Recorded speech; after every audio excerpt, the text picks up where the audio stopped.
नमस्कार दोस्तों, मैं डॉक्टर किशोर घिल्डियाल और आज हम बात करेंगे गोचर कैसे देखा जाए। क्योंकि बहुत सारे हमारे जो दर्शक हैं और जो पाठक या जो ज्योतिष सीख रहे हैं उनका ये मानना है कि गोचर के बारे में ज़्यादा जानकारी नहीं दी जाती है। तो गोचर को साधारण शब्दों में समझने के लिए मैं आज आपको कुछ टिप्स दे रहा हूँ, जिसमें एक टिप है कि जब भी कोई ग्रह अपनी राशि से 12वें गोचर करेगा तो उससे संबंधित जो जीवित लोगों के जो नामाक्षर हैं उनसे संबंधित लोग हॉस्पिटल, कोर्ट कचहरी, थाना, विदेश या स्थानांतरण के द्वारा दूसरे शहर में ट्रांसफर करेंगे या अपने कार्य क्षेत्र से खुद को रिटायर इत्यादि करेंगे, यानी उनको वहां से हटना पड़ेगा। तो ये गोचर का एक बेहतरीन इफेक्ट आता है देखने में, और उसको किस प्रकार से देखेंगे तो मैं आपको आज ये अपनी इस वीडियो पोस्ट के माध्यम से बताने का प्रयास कर रहा हूँ। और यदि अब तक आप लोगों ने हमारे इस चैनल को सब्सक्राइब नहीं किया है तो कृपया करके इसको सब्सक्राइब कीजिए, और अगर आपको ये बात अच्छी समझ में आ रही है तो इसको शेयर अवश्य कीजिएगा। मैं, जैसा कि आप सब जानते हैं, डॉक्टर किशोर घिल्डियाल और ये चैनल है किशोर एस्ट्रोलॉजी। तो आज मैं आपको बता रहा था गोचर का इफेक्ट। और गोचर शब्द जो है, गोचर का शाब्दिक अर्थ है कि आकाश में भ्रमण करते हुए ग्रह जब धरती से देखने पर एक राशि से दूसरी राशि में परिवर्तन करते दिखाई देते हैं वो तो उनको गोचर का इफेक्ट कहा जाता है। और आप सब इतना तो जान ही चुके हैं कि सबसे ज़्यादा तेजी से गोचर करने वाला ग्रह चंद्रमा है, और सबसे देर में गोचर करने वाले ग्रह जो 2.5 साल में एक बार राशि परिवर्तन करते हैं वो हमारे शनि देव हैं। तो ज़्यादा समय ना लेते हुए मैं आपको समझाऊंगा एक ऐसी ट्रिक जिसको देखकर आप समझ सकते हैं। अगर आप प्रश्न के माध्यम से जवाब दें, चाहे आप दोस्ती यारी में कुंडली देखकर कोई बात बताना चाहें, एक नज़र में आप प्रिडिक्शन करके बता सकते हैं कि क्या तुरंत फुरत गोचर के इफेक्ट से हो सकता है। यहाँ आप देख रहे हैं दोस्तों, मैंने 15 अगस्त 2020 की कुंडली ली है। आप देखेंगे कि इस गोचर को लेने का एक सिद्धांत था, जिसमें प्रैक्टिकली देखें तो मंगल जो कि लग्नेश बन रहा है मेष राशि में, अपने से 12वें भाव में गोचर कर रहा था। सूर्य अपनी सिंह राशि से 12वें भाव में गोचर कर रहा है। साथ ही साथ अगर हम देखें तो एक और ग्रह शनि अपनी कुंभ राशि से 12वें गोचर कर रहे हैं। तो इस प्रकार से आप देख रहे हैं कि मंगल, सूर्य और शनि अपनी राशि से 12वें गोचर कर रहे हैं। 15 अगस्त 2020 की मैंने कुंडली ली है। और मंगल का गोचर प्रभाव आप जानते हैं नॉर्मल 48 से 50 दिन का होता है। सूर्य की बात करें तो 30 दिन का होता है। और शनि 2.5 साल के लिए एक राशि में रहते हैं, तो अपनी राशि से 12वें वो परिवर्तन करके चल रहे हैं। तो अब जब 12वें घर में कोई ग्रह जाता है, यानी अपनी राशि से जब वो 12वें घर में जाएगा तो ये देखा जाएगा कि ऐसे में आप राशि परिवर्तन के हिसाब से देखेंगे कि उससे संबंधित कारकत्वों को अवश्य ही प्रभावित होना पड़ेगा। जैसे जो मेष लगन वाले हैं उनका व्यय होगा, यानी वो जो काम कर रहे हैं उससे उनको खर्च करना पड़ेगा, या उनके हॉस्पिटल के चक्कर कटेंगे, या उनको कोर्ट संबंधी बातें आएंगी, विदेश योग बनेंगे, जेल जाने के योग बनेंगे, या जो इस कार्य क्षेत्र में वो हैं उनको वहां से हटना पड़ेगा, या वो रिटायर करेंगे, या वो तबादला ले लेंगे। इस प्रकार के प्रभाव आप देखेंगे इन राशियों पर मिलेंगे। तो अब आप देख रहे हैं कि मैंने नाम अक्षर हमारे दर्शकों के लिए या पाठकों के लिए समझाने के लिए लिया है। मंगल की मेष राशि में चू, चे, चोला, ली, लू, ले, लो और अ अक्षर आते हैं। क्योंकि इन शब्दों से नाम अब थोड़ा कम रखा जाता है तो अ अक्षर की इंपॉर्टेंसी बढ़ जाती है। सिमिलरली वी हैव सूर्य की अगर बात करें तो सिंह राशि में मा, मी, मु, में, मो, टा, टी, टू, टे शब्द आते हैं। अब इसमें से देखें तो टा अक्षर थोड़ा कम इस्तेमाल होता है, मा अक्षर थोड़ा सा ज्यादा इस्तेमाल होता है। शनि की बात करूंगा तो गु, गे, गो, सा, सी, सु, से, सो, दा, ये अक्षर मकर राशि के पड़ते हैं। अब इस राशि से अगर आप देख रहे हैं कुंभ राशि के हिसाब से, तो ये इफेक्ट आपको देखने में मिल रहे हैं नाम अक्षरों में। इनसे संबंधित व्यक्ति जो जीवित कारक हैं वो अपने स्थान को परिवर्तित करेंगे।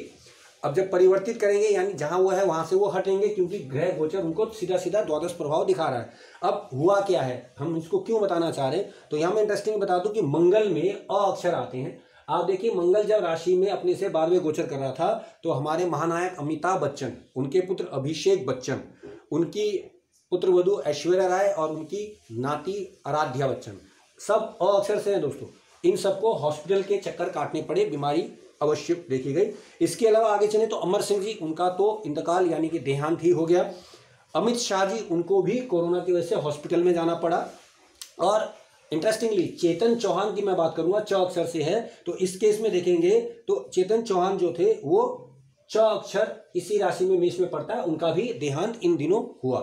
और मंगल ने अभी कुछ दिन पहले राशि परिवर्तन किया है, जो कि संभवतः 17 की सुबह को किया, उस पर भी हम बात करेंगे। अब आगे चलें तो अगर चित्रा नक्षत्र देखें जिसका स्वामी ही मंगल बनता है, उसके अकॉर्डिंग देखें तो राहत इंदौरी, रा अक्षर आता है, और राकेश त्यागी जी जो कि हमारे कांग्रेस के प्रवक्ता थे वो, और ऋषि कपूर, उनका भी शब्द रा से ही आता है, जो कि चित्रा नक्षत्र मंगल के ही नक्षत्र में आते हैं, यानी उनके भी काल कवलित होने के योग बने या हुए।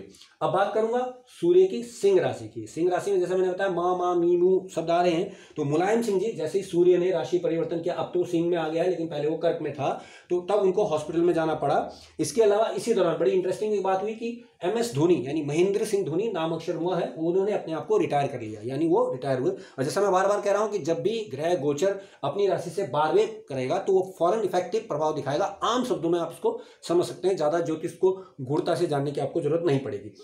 आगे चलेंगे तो इसके अलावा महेश भट्ट प्रकरण इसी दौरान आया, आपको पता ही है, सड़क फिल्म के तहत काफी दिक्कतें रही और ये सब बातें इस प्रकरण में उठी हैं। इंटरेस्टिंगली अब बात कर लेते हैं शनि की, जो कि मकर राशि से संबंधित है, कुंभ से अपने से 12वें चल रहे हैं, और ये मैंने आपको उनकी वो बता दी है। अब शनि क्योंकि 2.5 साल रहने वाले हैं तो ये तो बहुत बड़ा इफेक्ट होगा। नॉर्मली जैसे मैंने बताया कि सूर्य 1 महीना रहा, मंगल 50 दिन के करीब रहे, लेकिन शनि तो बहुत ज्यादा रहे। अब इस शनि ने क्या किया, इसमें इंटरेस्टिंग देखिए, सबसे पहले जो प्रख्यात नाम आएगा वो आएगा सुशांत सिंह जी का।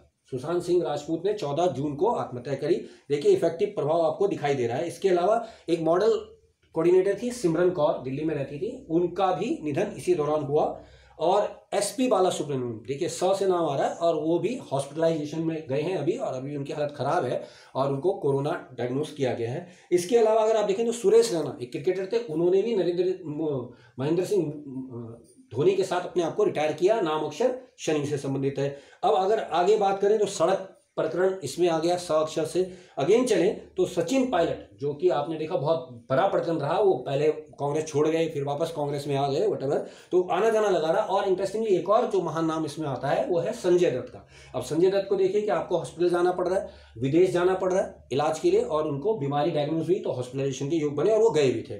तो ये प्रभाव आपने देखे कि 3 प्रभाव इफेक्टिवली जो हमें 15 अगस्त की कुंडली से दिखाई देते हैं, या उससे पहले की कुंडली की अगर मैं बात करूं उसमें ये आते हैं। अब मैं आज की बात करूं, आज बुध ने राशि परिवर्तन कर लिया है और सूर्य ने भी राशि परिवर्तन कर लिया है, मंगल ने भी राशि परिवर्तन कर लिया है। तो अब अगर मंगल को देखें तो मंगल का कनेक्शन टूट गया मीन से, यानी अब ये वाला क्रॉस लग जाएगा, इसमें अब ऐसी घटनाएं कम देखने को मिलेंगी।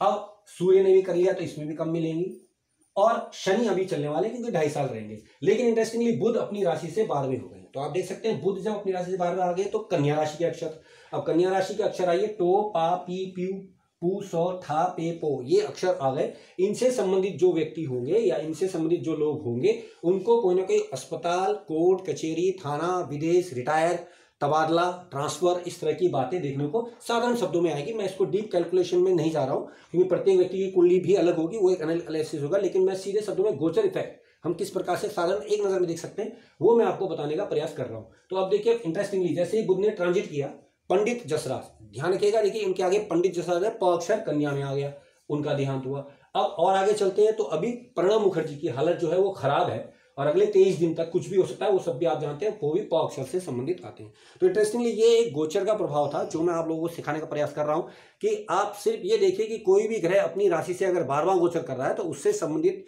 जीवित कारकत्वों में कोई ना कोई प्रॉब्लम अवश्य आएगी। और इंटरेस्टिंगली बता दूं, अगर वो पाप ग्रह है तो वो अपने जीवित कारकों को ज्यादा तेजी से नुकसान देगा, प्रोवाइडेड कि ये भी देखिएगा कि राशि के अनुसार वो किसके लिए कितना पाप ग्रह बन रहा है, वो भी एक बात है। लेकिन मैंने आपको साधारण शब्दों में गोचरीय इफेक्ट के तहत हमने सीधा ये देखने का तरीका बताया कि आप ये एनालिसिस कर सकते हैं। यहाँ लगे हाथों गोचर की मैं बात कर रहा हूं तो एक बात मैं और बताना चाहूंगा कि अब इंटरेस्टिंगली मंगल जो है वो मेष राशि में आ गए हैं, सूर्य सिंह राशि में आ गए, और गुरु पहले से ही बृहस्पति अपनी ही राशि में है। 1, 5, 9 की अगर हम बात करें तो ये अग्नि तत्व राशि के ग्रह अग्नि तत्वों में ही आ गए हैं। तो अब ये एक फिनोमिना वर्ल्ड वाइड अग्नि से संबंधित हो गया है, यानी आग्नेय तत्व हावी हो गए हैं। अब आगे चलते हैं, भारत का कुंडली में देखें तो 2 नंबर की कुंडली के हिसाब से ये कॉम्बिनेशन 4, 8 और 12 भाव में पड़ता है, यानी कि ये कॉम्बिनेशन 4, 8 और 12 घरों में आएगा।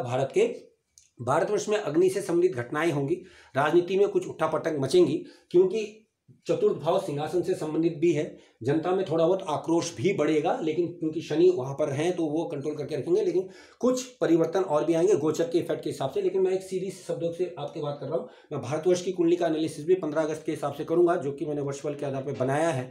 इसके अतिरिक्त मैं आपको बता दूं, शीघ्र हो सकता है कल या परसों मैं आपके बीच लाइव सेशन रहूंगा, और मेरा प्रयास रहेगा कि हम ज़्यादा से ज़्यादा कुंडलियों को आपको उनके जवाब दे सके।